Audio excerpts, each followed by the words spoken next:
Moodle. Pour moi, Moodle, c'est la plateforme la plus efficace parmi celles que je t'ai présentées pour faire de l'enseignement asynchrone.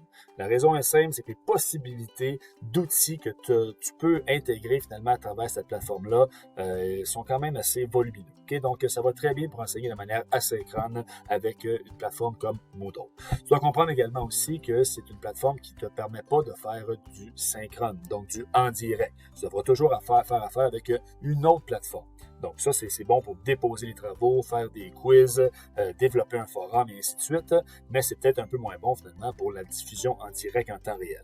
Donc tu devras utiliser quelque chose d'autre, un Zoom, un Teams, un Adobe Connect, un VIA ou peu importe. Nous, dans le cadre de la formation qu'on va suivre ensemble, on va utiliser Moodle pour la synchrone et on va utiliser Teams quand on va avoir nos rencontres à se faire de façon synchrone. Donc, je te présente pas tous les détails finalement de ce que tu peux faire avec la plateforme. Deux raisons par rapport à ça.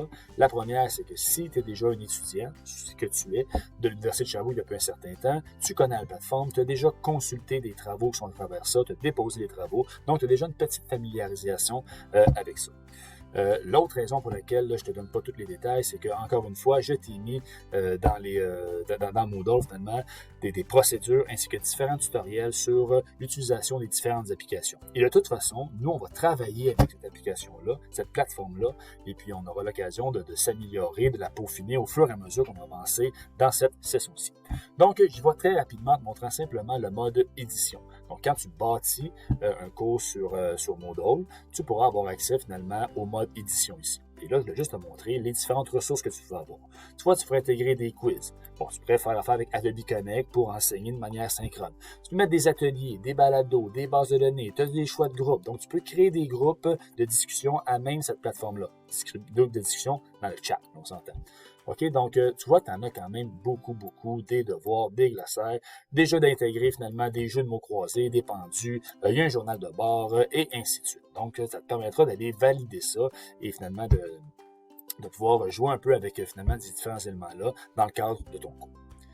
Donc, si je te montre simplement en terminant une autre plateforme, donc c'est possible que toi, finalement, tu fasses partie d'un centre de formation professionnelle, hein, et puis d'un secondaire, peu importe. Et voici, tu vois juste que la mise en page est un peu différente. C'est un peu le même principe, mais si j'active le mode édition, tu vois que c'est un peu différent.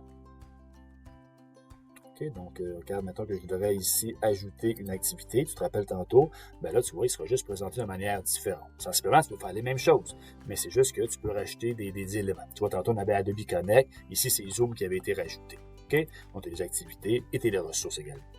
Donc, voilà pour Moodle. Donc, on aura l'occasion, comme je te l'ai mentionné, de regarder ça ensemble là, à travers la session. Et puis, en attendant, je te souhaite d'aller regarder finalement les différents tutoriels, de un peu expérimenter ça aussi avec les procédures en soi. Et puis, va essayer de t'en créer un Moodle si tu veux le faire finalement dans ton centre de formation. Tu vas pouvoir commencer un peu à jouer avec les éléments et ça va t'aider à comprendre plus la plateforme. OK, à plus.